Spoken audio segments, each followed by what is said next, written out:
Welcome to packet film. KGF series success తర్వాత rocking star Yash నటించిన చిత్రం టాక్సిక్.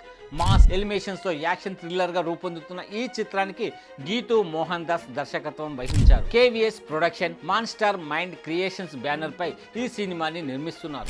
ఈ సినిమాకి హీరో యాష్, గీతూ మోహన్ దాస్ కథని అందించారు. ఈ చిత్రంలో కియారా అద్వానీ, నయనతార, హ్యూమా కురేషి, తారా సుతారియా, రుక్మిణి వసంత్ హీరోయిన్లుగా నటిస్తున్నారు. అయితే తాజాగా హీరో యష్ బర్త్డే సందర్భంగా ఈ సినిమాలో ఆయన నటిస్తున్న రాయా క్యారెక్టర్ని అభిమానులకు పరిచయం చేశారు. టీజర్ చూస్తే ఒక క్రిస్టియన్ శ్మశానంలో ఒక ప్రముఖ వ్యక్తిని పాతి పెడుతున్నారు. అక్కడ ఉన్న వాళ్ళంతా డాన్లు, మాఫియా రాజ్ వ్యక్తులు. ఆ సమయంలో అక్కడికి ఒక లగ్జరీ కారు దూసుకొచ్చింది. కానీ అది ఒక చెట్టుకు గుద్దుకొని ప్రమాదం కారణంగా ఆగిపోయింది. ఆ సమయంలో ఓవైపు కారులో యాష్ రొమాంటిక్ మూడ్లో ఉన్నాడు. మగువతో రోమాంచితంగా ఊగిపోతున్నాడు.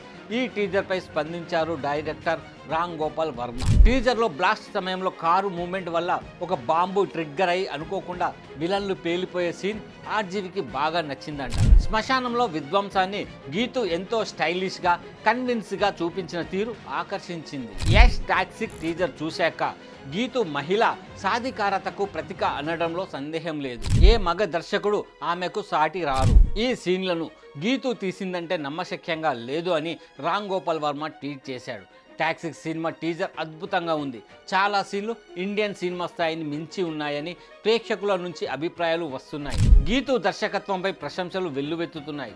సినిమా కోసం ఎదురు చూస్తున్నామని చాలా మంది కామెంట్ చేస్తున్నారు. మరోవైపు ఈ టీజర్లోని బోల్డ్ కంటెంట్ని కొందరు విమర్శిస్తున్నారు. ఈ సినిమాని మార్చి 19న రిలీజ్ చేసేందుకు ప్లాన్ చేస్తున్నారు.